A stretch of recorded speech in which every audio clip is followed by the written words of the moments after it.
विधानसभा चुनाव के नजरिए से बरेली के वितरित चैनपुर विधानसभा सीट हमेशा से ही महत्वपूर्ण विधानसभा के रूप में देखी जाती रही है। ऐसे में तमाम पार्टियां इस विधानसभा से मजबूत कैंडिडेट की खोजबीन में लग जाती हैं। इस खोजबीन में सपा सबसे आगे खड़ी नजर आ रही है। बिथरी के मजबूत राजनीतिक घराने और बसपा के पूर्व विधायक वीरेंद्र सिंह गंगवार के भाई देवेंद्र सिंह गंगवार ने बसपा को छोड़कर सपा का दामन थाम लिया है। अब उनको बिथरी विधानसभा से सपा की ओर से सबसे मजबूत दावेदार माना जा रहा है। हाँ भाई साहब, जानना चाहेंगे, आपने लंबा समय बीएसपी में बिताया, अब आप सपा में ज्वाइन किया है, कारण क्या था कि आपने बसपा छोड़ दी? बहुजन समाज पार्टी किसानों के मुद्दे पर बिल्कुल मूक हो गई है। ये किसानों हितैषी न होकर के भारतीय जनता पार्टी हितैषी हो गई है और कॉर्पोरेट घरानों की हितैषी हो गई है। इसलिए हमने बहुजन समाज पार्टी को छोड़ा है। अच्छा, अखिलेश यादव जी से मुलाकात हुई तो किन बातों को लेकर मुलाकात हुई और आपका टिकट का क्या उन्होंने आश्वासन दिया? टिकट की हमने माननीय राष्ट्रीय अध्यक्ष से कोई बात नहीं की। हमने कहा हम समाजवादी पार्टी में आस्था व्यक्त करते हैं, ज्वाइन करना चाहते हैं। तो राष्ट्रीय अध्यक्ष जी ने कहा हम आपको आई ज्वाइन करा देंगे और आपके परिवार को आपको हम जानते हैं और आपको आई ज्वाइन करा देंगे। और राष्ट्रीय अध्यक्ष जी ने 19 जनवरी को हमको समाजवादी पार्टी की सदस्यता दिलवाई। अच्छा, क्या बैकग्राउंड रहा है आपका अब तक? सिनेरियो जो है आपका चुनाव तमाम, आप कितनी बार अब तक जीते हैं और किस किस में आपने विजय प्राप्त करी है?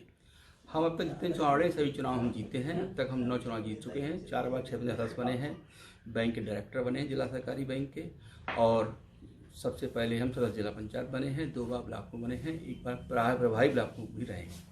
कुल मिलाकर के हम जितने चुनाव रहे सभी चुनाव हम विजय प्राप्त हुई है।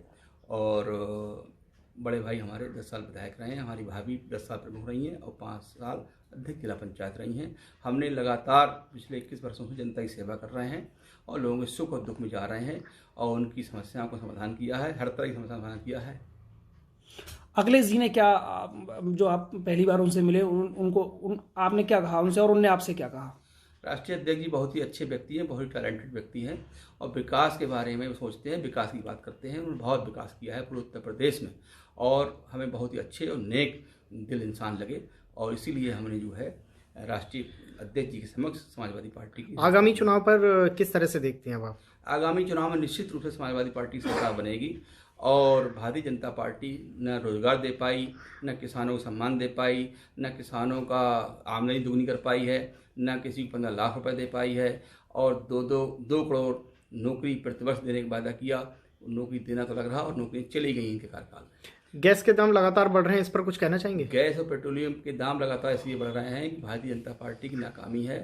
सारा पैसा जो है टैक्स के रूप में 33 रुपये 35 रुपये पेट्रोलियम पर वसूल कर रही है और जबकि मूल रेट उसका जो 27-28 रुपये है। भारत के आसपास जितने ही देश हैं सभी देशों में पेट्रोलियम रेट कम है और जिससे जनता की कमर टूट रही है। इसका जवाब जनता जो इनके लिए 2022 चुनाव में देगी। इसमें एक चीज गलत हो गई है। क्या? मैं 4 बार वीडियो बनाऊँ, 2000, 2005, 2010, 2015, 5 बार